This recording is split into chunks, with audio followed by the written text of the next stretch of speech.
11월 20일 마감 시장입니다. 자, 오늘 국내 증시는 이 바이든 형님의 똥을 뿌리기, 그리고 장 후반 넘어가면서 좀 가상자세 관련된 이슈가 나오게 되면서 가상화폐 관련 테마주들이 또 급락이 나오기도 했죠. 정말 싱글벙글 K 증시 하루도 좀 조용한 날이 없어요. 계속 일정 이슈가 돌발적으로 현재 발생을 하고 있습니다. 우선 오늘 코스피는 상승 마감에 성공했지만 코스닥은 좀 연속적으로 좀 하락이 나오게 되면서 계속적으로 부진한 흐름이 나오고 있습니다. 오늘 증시의 주요 포인트는 양지수 거래대금이에요.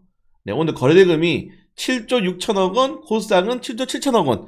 코스닥이 거래대금을 앞질렀어요. 오늘 삼성전자가 부진하면서 대형주들의 수급이 굉장히 약화가 되었고 양시장 합쳐서 15조 원 또 거래대금 정도로 마감이 되었습니다. 최근에 거래대금이 계속 낮아지고 있는 거는 주식시장에 그렇게 유쾌하지 않다는 점들 좀 체크를 하시면 될 것 같고, 신용잔고도 좀 많이 떨어졌습니다. 17조 원을 드디어 화해를 하기 시작했죠.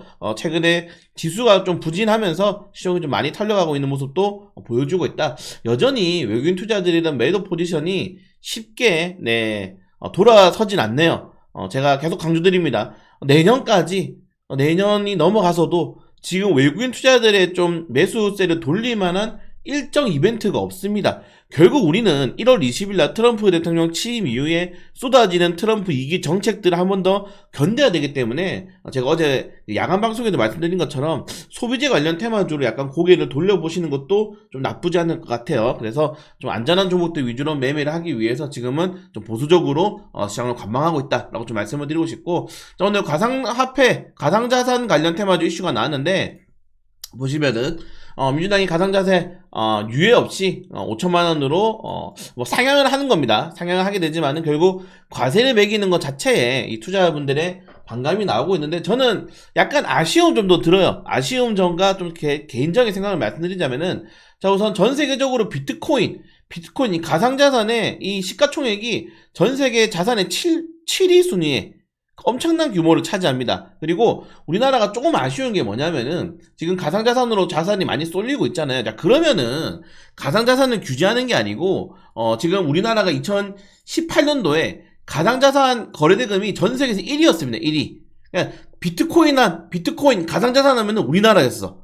그때 업비트, 빗썸 포함해가지고 많은 가상자산 거래소들이 활성화되면서 전 세계 투자자들이 우리나라 가상화폐 거래소에 막 엄청난 투자를 했단 말이에요. 이 거래대금이 많이 생기면서. 그러면 뭡니까, 여러분들? 세금이 생기는 거 아니겠습니까? 외국 자산들로 인해서. 그런 것들로 인해서 세금을 가져올 수 있는데, 2018년도 넘어가면서 가상화폐 거래소 규제가 생겼죠. 그래가지고 우리가 흔히 말하는 빅5, 뭐 업비트, 빗썸, 코인원 이런 것도 제외하고는 다 망했어요. 물론 부작용도 있었죠.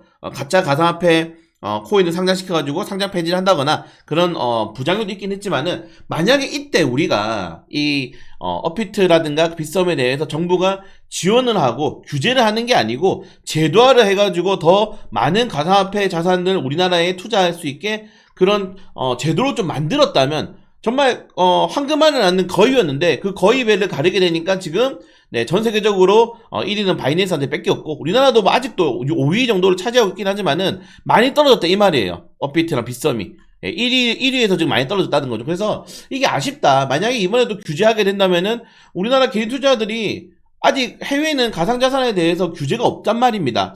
세금이라든가. 그래서 우리나라에서 또 투자하는 것들이 외국에서 하면은 업비트에 수수료 내는 거를 또 바이낸스에 수수료 내게 되는 거야. 그러니까 이게 손해는 거죠. 이런 것들이 다. 결국 자산이 이탈. 지금 안 그래도 서학게임이라든가 우리나라 투자자들이 다 미국으로 나가고 있는데, 비트코인 투자자들이 지금 우리나라에서 800만 명 정도를 하죠. 이런 것들도 나가게 된다면은 절대 좋은 일이 아니라는 겁니다. 그러니까 좀 키워서 나중에 부를 재분배해도 되는데, 조금만 좀 시장에서 두각 나타내면 규제 때려버리니까, 이게 산업이, 여러분들 곰곰이 생각해보면 최근 한 10년 동안 우리나라가 전 세계적으로 뭐 떠오르는 산업이 있었습니까? 기업이라든가? 없어. 올라가면 다 잡아먹으려고 하니까 쉽지 않다는 점도. 그리고 민주당은 이 김남국 의원 관련해가지고는 입을 싹 다물고 있었죠. 재산 15억밖에 없다고 했다가 알고 봤더니 비트코인이 60억이 넘게 있었죠. 그것도 비트코인 아니고 전부 다 계좌주들. 그러니까 우리가 흔히 말해서 내부자 정보가 없으면 올라갈 수 없는 그런 것들로 돈을 엄청나게 벌었지 않습니까? 그런데도 김남국 의원 탈퇴했다가 다시 받아줬죠. 아무런 말도 안 해, 자기들한테는. 그래 놓고서는 규제를 한다는 겁니다. 이런 것들에 대해서. 내로남불이 너무 심해. 요걸 먹는 거죠. 사실 이번에 민주당의 과세는 저는 이해를 할 수밖에 없는 게 어차피 총선의 그 공약이었어요. 총선 공약. 총선 공약이었는데 민주당이 이겼잖아. 민주당이랑 이 야권이 압승을 했지 않습니까? 지금 보시면은.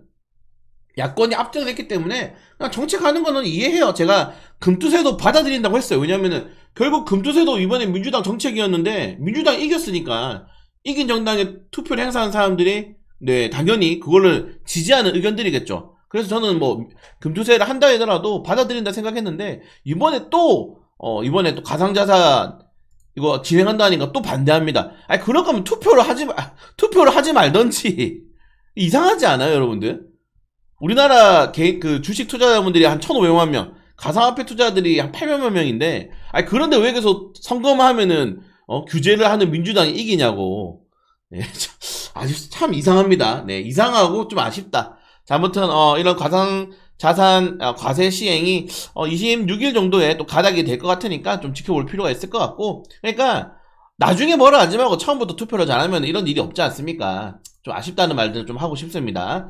자, 이런 내용이 있었다는 점들. 다만 오늘 바이든 대통령의 이런 일정 이슈들이 다행스럽게 지금 시간에서 또 우크라이나 종전 이야기가 나오면서 재건주들이 올랐는데, 자, 아무튼 어차피 정권은 바뀌게 될 거고 이제 바이든 대통령의 이런 입김이 단기적으로는 시장을 흔들 수 있겠지만은 이제 가시는 분이잖아요. 그래서 중장기적으로는 이런 정책들이 다시 한번 더 깨질 가능성도 있다는 점들을 좀 체크하시면 될 것 같고, 돌발 이슈라고 보시면은 좀 좋을 것 같습니다. 그리고 최근에 한국과 중국의 관계가 좀 나쁘지 않게 이어지고 있죠. 내년에 시진핑 주석 방한도 추진되고 있고, 그래가지고 지금 게임 엔터주들이 계속 좋은 방향성을 보여주고 있다. 이런 것도 잘 체크하시면 될 것 같고, 그걸 제외하고는 오늘은 아시아 증시도 좀 그렇게 뭐 크게 방향성이 나오지 않았고, 그리고 최근에 이제 좀 특징주가 하나 있죠, 여러분들. 김동연 경기도지사 관련 테마주들이 강세가 이어지고 있습니다. 근데 일단은 뭐 플랜 B라는 얘기 하지 말자고 했지만은 솔직히 말씀드려서 지금 이 팜스코어는 갑자기 상한가 갔죠. 김동연 관련 테마주를 엮이면서. 그리고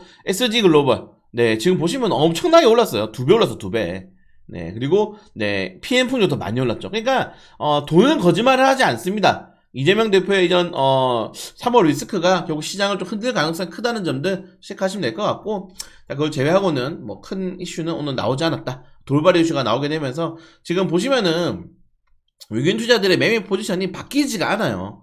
그리고 오늘 또 금융업에 또 들어왔었죠, 자금들이. 그래서 당분간 외국인 투자들의 매도세는 진정될 가능성이 굉장히 낮다는 점들 좀 체크하시면 될 것 같고, 그래도 정말 다행이고 오늘 LG솔루션이라든가 다른 종목들이 많이 올라져서 지수를 받쳐줬지, 삼성전자의 또 부진이 만약에 또 55,000원 깨고 내려가면은 추가적인 하락이 더 나을 수 있습니다. 삼성전자 최근에 개인 투자자들 시종비수 엄청 들어갔단 말이에요. 그런 것들이 조금 우려가 된다는 점들 체크하시면 될 것 같고, 오늘 상한가 팜스코 네, 나왔다는 점들. 자, 코스닥은 할 말이 없습니다, 여러분들. 네, 최근에 케네디 주니어 네, 보건복지부 장관 임명한 다음에 알테오젠, 리가켄바이오, 셀트리온제약, 빅파마 우리나라 기준으로 빅파마 종목들이 급락이 나오고 있는데 좀 쉽지 않다라는 점들 좀 말씀을 드리고 싶고요.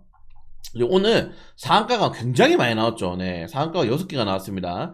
시장이 좀 부진할수록 상한가가 더 많이 나오는 시장이라는 점들. 다만 이 종목들의 특징이 뭡니까? 거래대금이 큰 종목들이 없다는 점들 좀 체크하시면 될 것 같고, 자, 오늘 그리고 김승현 회장이 네, 하나오션에 오늘 행차하면서 조선 관련 테마주도, 조선 기자재 관련 테마주들이 많이 올랐습니다. 최근에 이제 조선주들은 트럼프 대통령의 이제 MRO 미국 이제 군함이라든가 미국의 이런 LNG 선이라든가 이런 것들에 대한 수리, 그리고 지속적인 관리, 이런 것들에 대한 협업을 요청한 상황에서 여기에 또 잠수함 수주 관련된 내용도 있고 나쁘지 않아요, 조선주들이. 그리고 미국과 중국의 무역 분쟁이 결국 중국의 조선업종에 대한 그런 규제가 또 미국에서 추가적으로 행해질 수 있기 때문에 조선업종들 같은 경우에는 이번 트럼프 대통령 관련해가지고 1티어 테마입니다. 왜냐면은 직접 발언했잖아요, 트럼프가.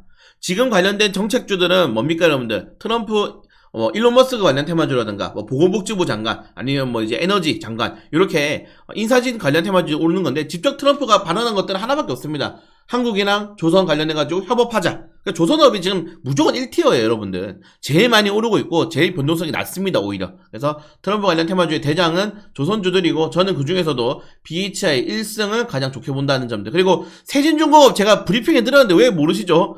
1승 최대 주주가 세진중공업입니다, 여러분들. 네, 제발 브리핑 끝까지 좀 보시길 바라겠습니다. 자, 우리 시간에 의해서 다행스럽게 우크라이나 재건 관련 테마주들이 다시 한 번 더 또 올랐다는 점들 좀 체크하시면 될 것 같다. 그래서 바이든 이제 대통령이 최근에 미사일도 허용하고 지뢰 관련된 내용이 나왔지만 이 사람은 1월 20일에 방 빼요. 2달밖에 안 남았으니까 결국 트럼프 수혜주들에 대한 관심도를 꾸준히 좀 가져가 보시면 좋을 것 같다. 이렇게 말씀드리면서 오늘 마감 시장 마치도록 하겠습니다. 최근에 좀 재미없으시죠, 여러분들? 저도 아예 매매를 안 하고 있는데 기다려보세요. 또 기회가 오면은 적극적으로 움직이도록 하겠습니다. 지금은 약간 관망하는 힘을 좀 더 가져가도록 하겠습니다.